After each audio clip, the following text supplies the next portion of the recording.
Santana, sob o ponto de vista da história, sob o ponto de vista do fato histórico, não é relevante. Não há nada na história de Santana que eu saiba que mereça um registro significativo, né? Santana é uma região que fica ao norte da cidade, dividida pelo Tietê, isto é, o Tietê é a primeira fronteira dela, que separa Santana da cidade, e o início dela é o início mais ou menos costumeiro dos bairros de São Paulo. Quer dizer, é uma grande quantidade de terra ocupada por uma associação entre o Estado, a Igreja e ricos proprietários. Evidentemente, essas proporções foram se desfazendo depois, principalmente os ricos proprietários. E se tornou um bairro, conforme ele se configurou a partir de 1942. 1942 é uma data fundamental do bairro, porque é a inauguração da Ponte das Bandeiras. Isto é, quando o Tietê passa a ser transposto de uma maneira, digamos, mais cômoda e mais fácil. Isso se dá em 1942. A proximidade do bairro com o rio Tietê dá ao bairro características muito especiais. As terras que ficam próximas ao Tietê são facilmente alagadas. Portanto, no início da povoação do bairro, estou falando até da década de 40 ou mais até, essas terras não eram povoadas, digamos assim, não eram ocupadas, né? Eram enormes vazios. E depois delas começava a parte urbana da cidade com seus aparatos normais, igreja, cinema, escola, etc. A gente que morava lá, eu digo a gente que eu morava lá, nasci lá, tinha uma vida dupla. Você estava dentro de um aparato urbano normal, quando você virava as costas, você estava dentro de um aparato rural, com cavalos, com animais, com muito mato, muito verde, muitos vazios, que iam precisamente desde o Tietê até a rua Doutor César, praticamente, né? Não existia Santos Dumont, não existia nada, existia sim o Campo de Marte. O Campo de Marte, que perdura até hoje, é um exemplo vivo do que era Santana nos anos entre 35 e 55. O apogeu desse bairro entre rural e urbano ocorreu entre 1945, fim da guerra, e 1955. Durante esse período, o bairro teve essa identidade, digamos assim, para usar essa palavra, né? A partir de 1955, começa uma transformação provável, de uma data 1955, mas uma data aproximada, começa uma transformação que se abate não só sobre Santana, mas sobre todos os bairros de São Paulo. A transformação ocasionada pela industrialização rápida, pela mudança de costumes rápida, pela massificação, começa a chegar gente em quantidade muito grande, cujos resultados começam a ficar visíveis, para mim pelo menos, lá por 1970. Em 1970 o Brasil realmente entra numa fase em que começa a se sentir diante dos olhos a destruição de uma coisa por outra, né? Como a substituição de um tipo de vida por outro tipo de vida.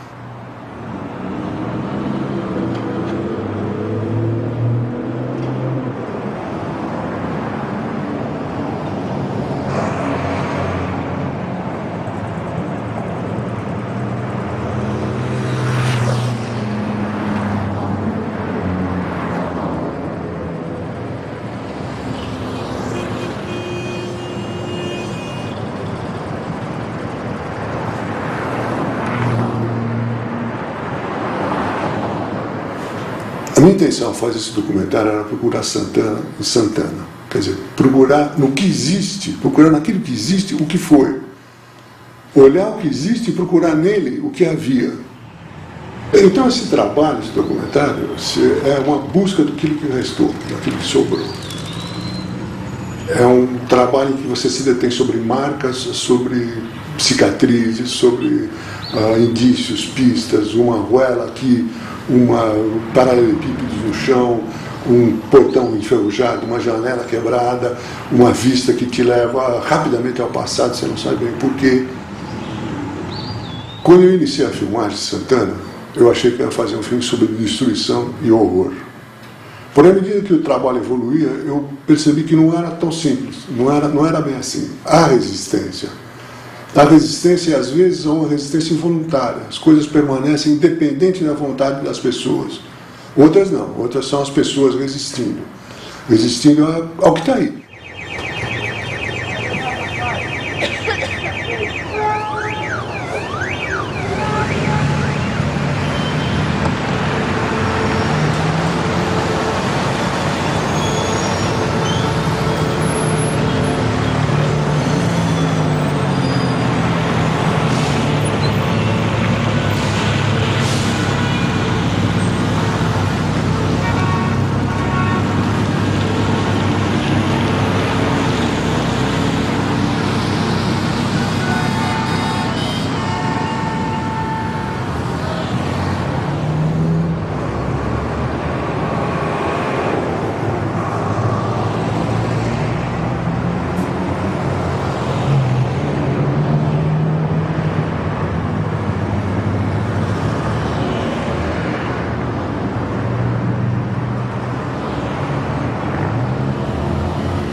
Daí então eu passei a procurar esses fenômenos de resistência. Eu vou dar um exemplo. Por exemplo, um trem.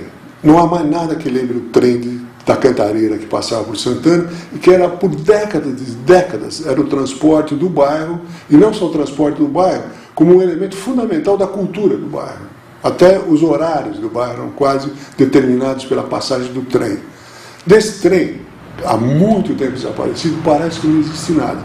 Mas se alguém olhar de repente para uma parede enegrecida que tem no fim da Alfredo Pujol, vai ver a velha estação.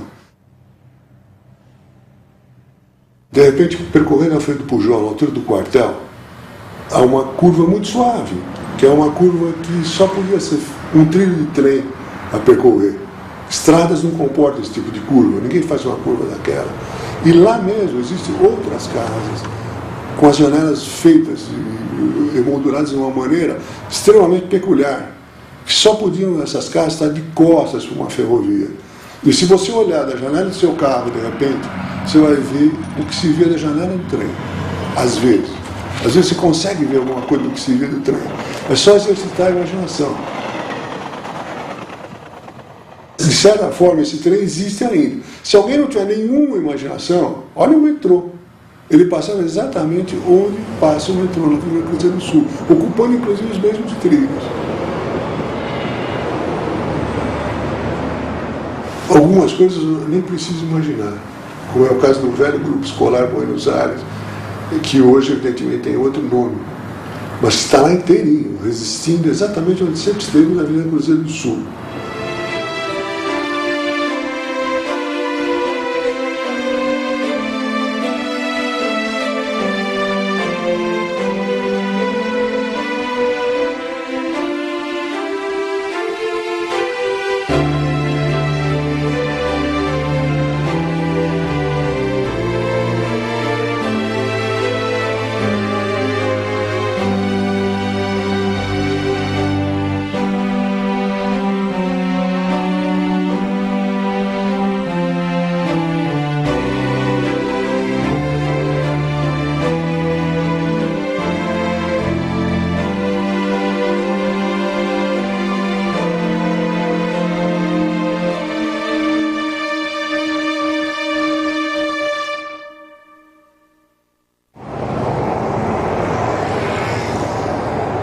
Volto para a rua e de repente me aparece, sem nenhum aviso, o quartel. O velho quartel, meio estragado, meio maltratado, com aquele aspecto de quartel de desenho animado, que não é muito um quartel real, não imagina esse quartel nos dias de hoje, com aquelas sentinelas, mas que povoaram toda a minha infância, que era tão próxima da guerra.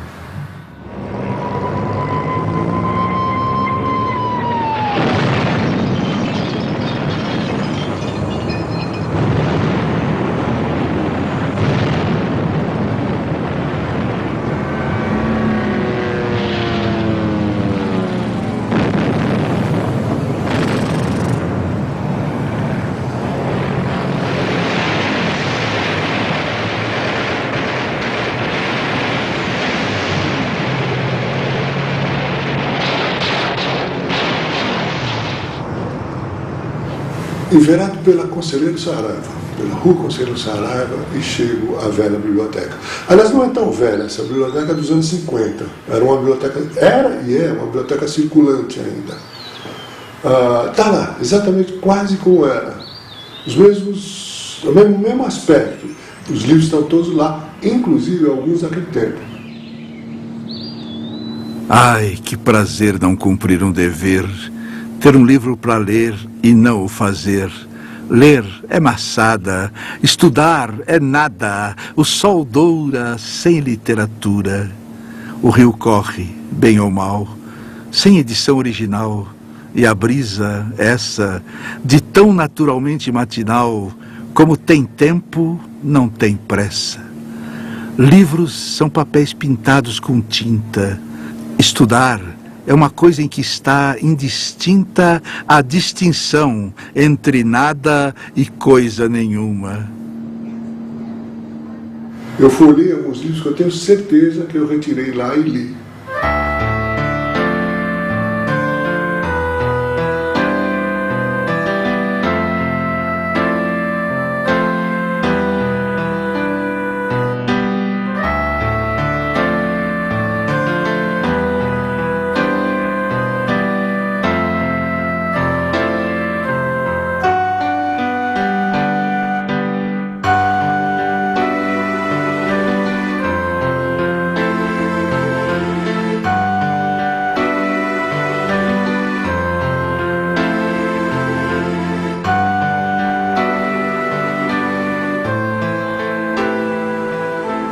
Ando pelas ruas e não sei se procuro o CEDOM, o Colégio Estadual Dr. Otávio Mendes, famosa instituição de ensino de Santana da época, muito conceituada, ou se eu procuro o desaparecido Cine Hollywood, que era o templo de diversão do bairro.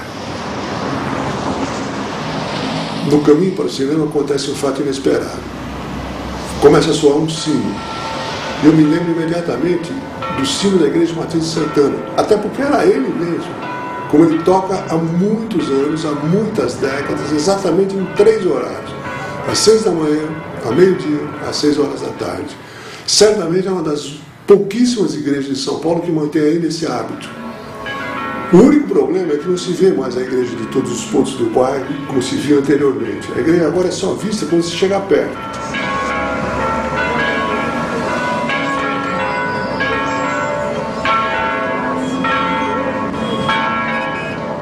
O sino você ouve, mas há prédios, há cartazes, há carros, há ônibus, há gente na frente, de tal maneira que você ouve o sino, mas não vê a igreja. Mas sabe que ela está lá.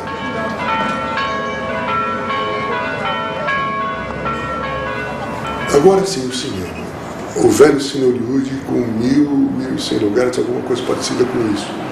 Ele era tão grande que ele continha dentro das suas instalações o Shopping Santana. Ele contém dentro das suas instalações o Shopping Santana. O shopping todo é dentro do que foi o cinema. Esse cinema pode reaparecer subitamente. Nos momentos de calma, se alguém chegar perto, pode vê-lo como ele era. Pelo menos imaginar como ele era. Porque, eu repito, é mais importante imaginar do que ver. O Cisne Negro, Tara Power e Maureen O'Hara. O Matador, Gregory Peck e Jim Parker. 7 Homens e um Destino, Yul Brynner, Charles Bronson. Anastasia, Ingrid Bergman e Yul Brynner. O Julgamento de Nuremberg, Burt Lancaster e Judith Garland.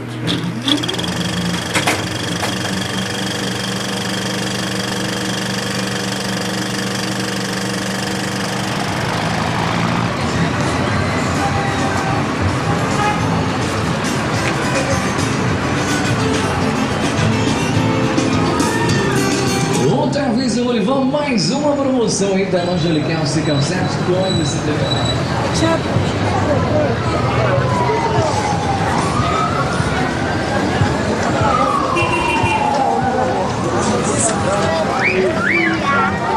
Caos, confusão, mais caos, barulho, poluição, desordem, tornando irreconhecíveis ruas como Gabriel Pisa, com Leite de Moraes, Duarte de Azevedo, Tarzan, Ezequiel Freire, Zucchini, Conselheiro Saraiva, Alfredo Pujol, que, claro, evidentemente, sobretudo, talvez voluntários da pátria.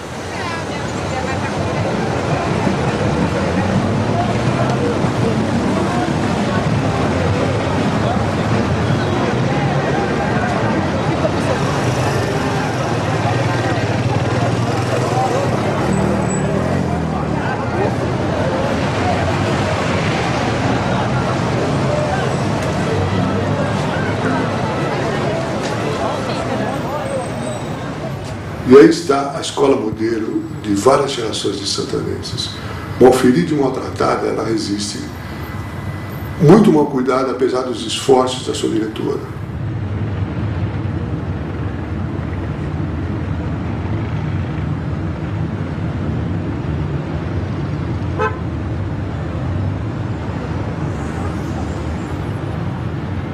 Mas, de repente, eu entro no anfiteatro.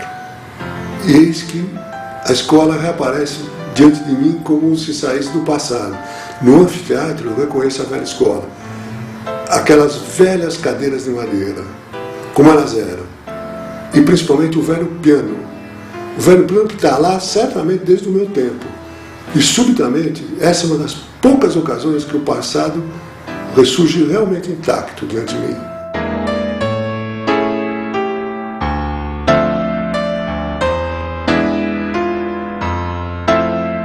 Saio de novo pelas ruas e na Rua Salete encontro uma vila. Na Rua Ezequiel Freire, uma outra vila. Na Rua Voluntários, uma outra vila. E mais outra vila. E percebo que vilas são locais de resistência. Resistência não só contra a violência que existe, mas principalmente resistência a favor de um tipo de vida que se perdeu.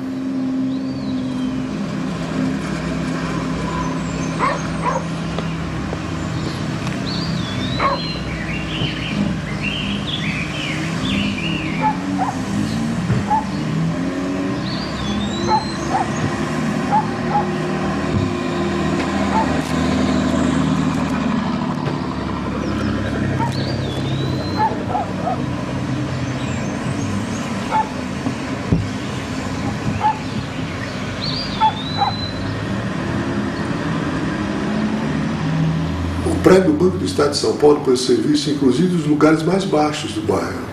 Por exemplo, do Campo de Marte, que, por sua vez, é um lugar de salva Santana. O Campo de Marte preserva Santana, preserva a respiração do bairro. Sem o Campo de Marte, o Santana seria um conjunto de prédios hoje, irrespirável. O Campo de Marte preserva o pouco que há de verde de Santana. Como sempre foi no passado. A única diferença do passado é que ao redor do campo havia inúmeros campos de várzea.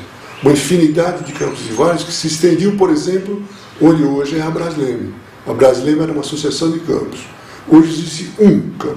Em Santana inteira, no bairro todo, só existe um campo de futebol, que fica exatamente ali no Jardim São Bento, no fim da Brasleme, num lugar onde havia muitos times de futebol. Eu me lembro de Curitiba, Santana, Ideal, Giovanni.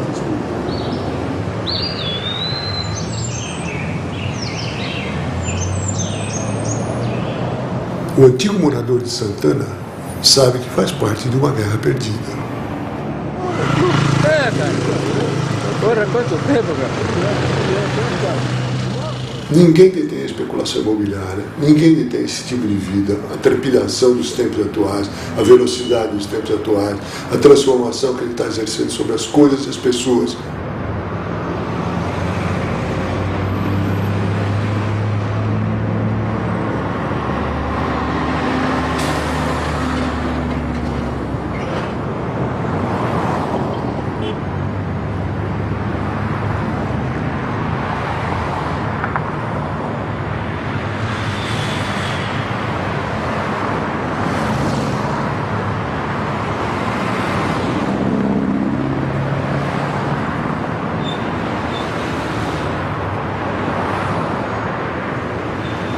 Esse meio de vida passa por cima de tudo que não se acomoda aos seus moldes, tudo que não se acomoda à sua receita. E, portanto, eu não sei até quando esses núcleos de resistência vão durar. Talvez não durem muito. Vamos botar para você que está todo mundo. Quanto é fácil, quando você tem um profissional como o Pedrinho, a gente aproveitar tudo que há de melhor, de acordo com o que a gente quer. Poucas vezes durante esse trabalho, o passado me surgiu diante dos olhos. Poucas vezes. Uma das vezes, e talvez a mais importante, a que ele apareceu com mais substância, foi uma coisa inteiramente inopinada, foi uma coisa inteiramente imprevista.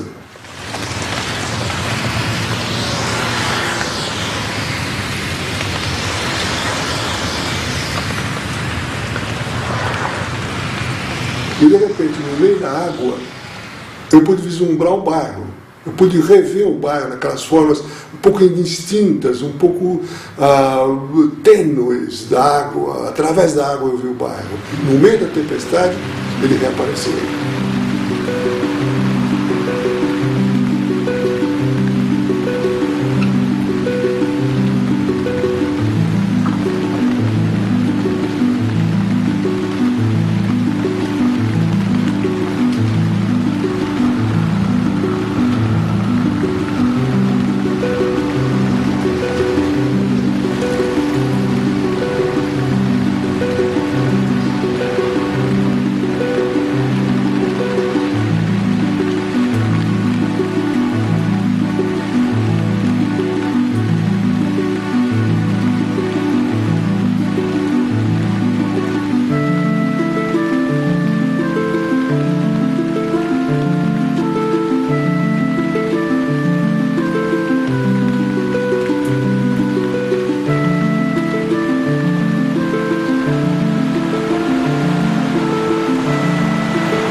Parece que a chuva me fez bem. Levou consigo tudo que era desagradável e me transmitiu alguma esperança no bairro. E eu queria terminar com essa imagem de resistência e de esperança.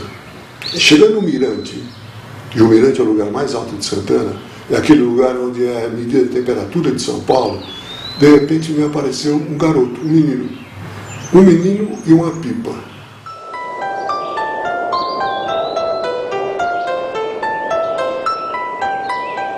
E de repente eu percebi que mesmo no meio de Santana, ainda é possível ser livre. Ainda é possível ser um menino exatamente como eu fui. Um menino e uma pipa. Essa é a imagem final que eu queria dar desse bairro. Ainda há Santana em Santana.